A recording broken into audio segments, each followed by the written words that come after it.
called siliceous center that you see on the webcam. This process of silica precipitating out of solution is also responsible for the development of geysers. Silica coats the walls of cracks and fissures, creating a nearly pressure-tight seal. Over time, constrictions can form in these plumbing systems, which allow pressure to build. As the pressure builds, geysers can begin to overflow or toss small jets of steam and water. This action is called preplay. When this happens, the pressure on the superheated water below drops and some of that water expands into steam. When water turns to steam, it expands up to 1,500 times. This powerful steam pocket rises to the surface and all the water above is thrown into the air. There are two types of geysers, fountain and cone.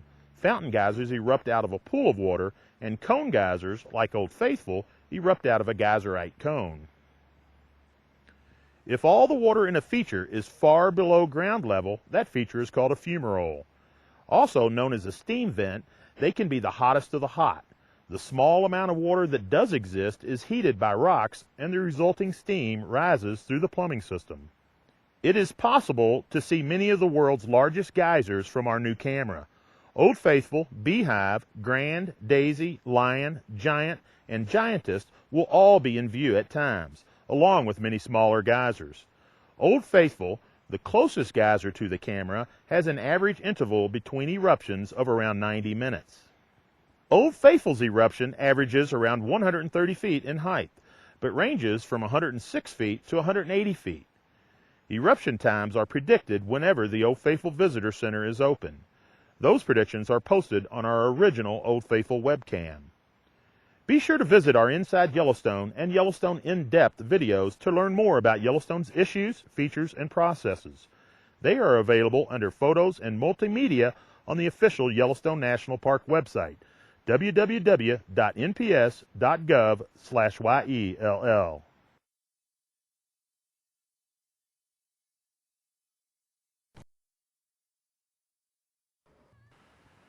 There is no other place on Earth like the Upper Geyser Basin here in Yellowstone National Park.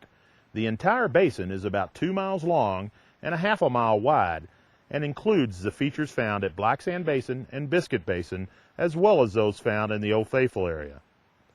Of the world's 600 geysers, nearly 150 are found in the Upper Geyser Basin.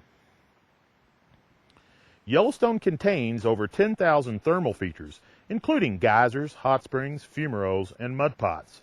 That's more than the rest of the world combined.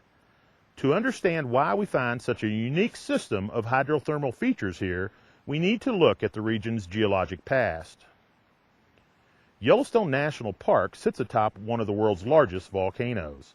This area has experienced 3 major volcanic eruptions in the last 2 million years. The last one was approximately 640,000 years ago. That eruption created a caldera or crater that covers much of what is today Yellowstone National Park. The caldera is estimated to be 30 by 45 miles in size. Later, rhyolitic lava flows filled most of the caldera. These lava flows provided silica, one of the key ingredients needed to form Yellowstone's geysers and other thermal features. By adding heat and water, the stage is set for thermal features to develop. The heat comes from a magma chamber that is quite near the surface beneath Yellowstone. It is believed to be 5 to 8 miles below the park. Water falling as rain and snow percolates down through cracks and fissures in the earth. As this heavy, cool water sinks, it creates convection currents with the lighter heated water. That heated water begins its long journey back toward the surface.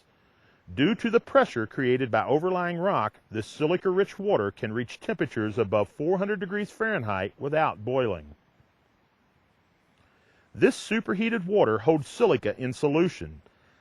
As the water rises, it begins to cool, and some of those minerals begin to precipitate out and coat the inside of the network of underground fissures and channels. Over time, these natural plumbing systems provide a path for the hot water traveling toward the surface.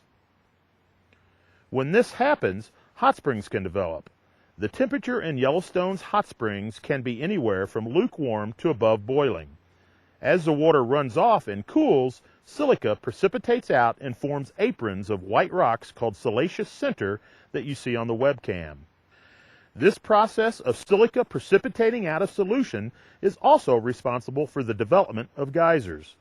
Silica coats the walls of cracks and fissures, creating a nearly pressure-tight seal. Over time, constrictions can form in these plumbing systems, which allow pressure to build.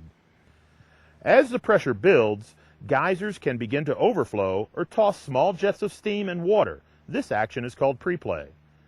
When this happens, the pressure on the superheated water below drops and some of that water expands into steam. When water turns to steam, it expands up to 1,500 times. This powerful steam